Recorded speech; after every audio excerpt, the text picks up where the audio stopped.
guys, it's MazeMan112 and I'm bringing you guys another Titanfall commentary. This time I'm playing a little bit of Hardpoint. I'm actually playing with Mr. Punkman.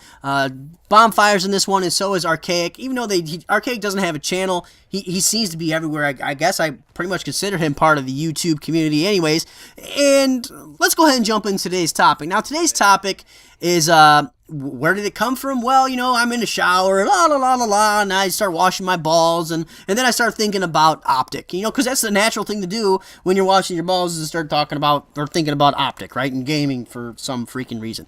So I'm sitting there, and I'm really kind of thinking about MLG. They're doing their Optic LAN right now, where they're having a lot of pro teams kind of come in and get ready and scrimmage for the COD championships that are coming up. I think it's in 3 weeks, maybe 2.5 weeks or so. Anyways, and it really had me kind of thinking of whether or not MLG was in trouble. Now, when I discuss MLG, I'm not talking about some of the other ones. I'm talking purely about the COD aspect of MLG. I know there's a couple other games that they do play, but I think they're in real trouble.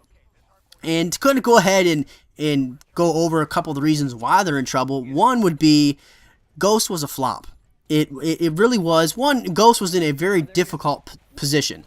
And this mainly is because you're in the middle of a console split, you know, and everybody knows the first couple games that come out on a console aren't very good because they don't know how to utilize and how to best use the codes or the coding side of things to get the best performance out of the actual hardware. So you knew that it was going to struggle in that aspect. Also, it came out a couple weeks or a week if it's the PlayStation 4 before the new generation consoles. So you have to make this game play just as well on the old consoles is the new consoles. And you can already see where you're going to have an issue with here, where you're really splitting up your teams and your forces to try covering all these bases. Now, on top of that, people have been waiting for a Titan, or they've been waiting for a COD killer for a while. So they've been always looking for what is the next game that we're playing, what's next in line, what's next, you know, down the road. And they finally have given an option with Titanfall, so a lot of people were looking for that. This was actually supposed to originally come out at launch. They delayed it, so that kind of left people still with, you know, I can't wait for this game to come out, looking forward to that. A lot of people saving their money until the game came out or until the consoles dropped on top of that. And then to add all of the console drama and everything going on with that, you get the aspect that they just didn't listen to the community. They went with the standard, this is my job, this is my profession, I know what I'm doing, you don't. Why would you tell us? Why would we take advice from you guys? We're professionals, we know what we're doing. And it really bit them in the ass. It really did. A lot of things they had to kind of try patching on the backside, I guess. They didn't support the competitive side of things at all. Where if you look at Black Ops 2, I mean, they basically they set a whole team aside and said, whatever you guys need, you guys let us know, and we're going to take care of you guys because you guys do nothing but help our name, our brand. And they went the complete opposite side of this, and it left a sour taste in a lot of people's mouth. Now, to go ahead and talk about that, I feel that every sport needs a dynasty to either keep it fresh or to kickstart it. Now, to give you guys an example of this would be the Yankees. Now, everybody hates the Yankees, right? But baseball would not be baseball, or MLB would not be MLB if it wasn't for the Yankees. And yeah, everyone loves to hate them, but they're good. They're consistent. They're good. So that's someone they shoot to beat them. So when you do that, you have this huge fan base. And when you get a fan base that is, you know, a lot of them you're going to get, you know, the quote-unquote bandwagoners. When you get a fan base that is really, you know, fanatical about their teams, you get other people that are really fanatical about other teams, and it just helps each other continue to grow. You see this in all sports. For example, if you were to go ahead and look at basketball during the mid-90s, when you have the Bulls go on this run, and I guess I'm using my era. Before that, you'd have the Lakers and the Celtics and everything like that. But you need these dynasties, these teams who people know are going to be good and can really identify with, to help bring up the rest of the league to their level. And, you know, you go in college football, you have Alabama, you have a lot of the classic, the Michigan, and the Notre Dame. And the reason why I want to talk about this is because I feel like MLG COD is looking for that dynasty. And we had it. We had it at one point. I guess we could say we had it at two different occasions, really.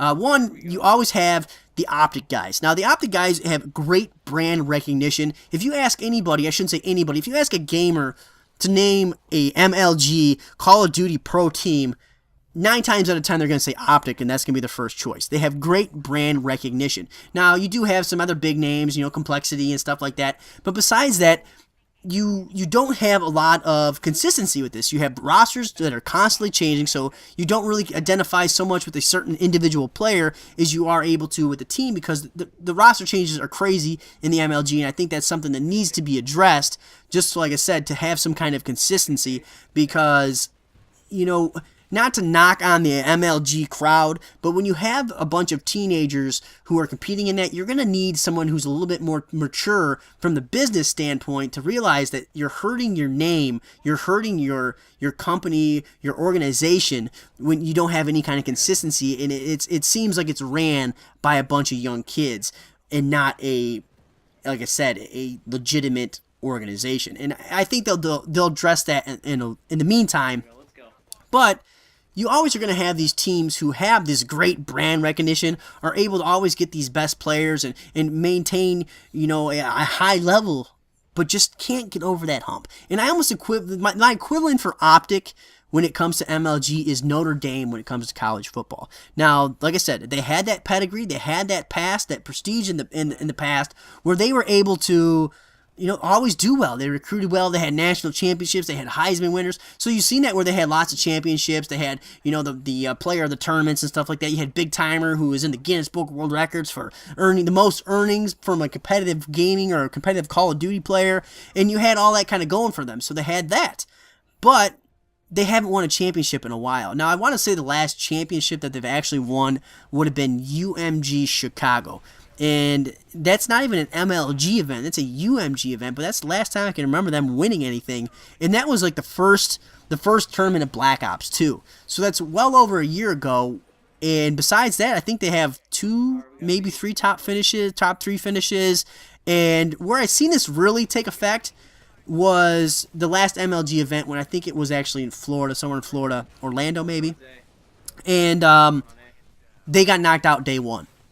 And this would be, if you're running MLG, if you're financially invested in MLG, this is devastating to you, because these are your cash cows. These are your crop right here. You need these guys here, because if they're there, they're signing autographs and everything. They're bringing people in the doors, people to buy refreshments, buy merchandise, all the kind of souvenir and everything like that. But if they're not there, those people are going to go see other sites in Orlando rather than go and watch people who they really don't care about.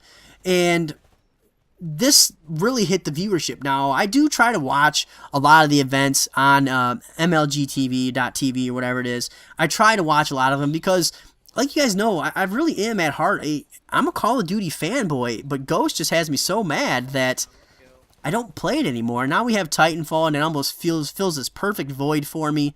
And to go back onto the point here is I just don't know if they can withstand not having that team at the top, at the pinnacle that people can kind of root around. And the thing about Optic is that they're all really nice guys. They're likable guys. Anyone from Scumpy to Nadeshot. Now you're going to have people who dislike them, but they're all really likable guys, And now they have Clayster, who's kind of, I don't want to say a wild card or anything like that, but he's, kind of the reckless one, the wild one, the wild child. You have that kind of thing, where they're a very likable group. Now, if you look at some of the other, MLG teams, they're not so likable. They're disrespectful to their fans. They'll go ahead and talk about that's why you're sitting there, if you know exactly who I'm talking about.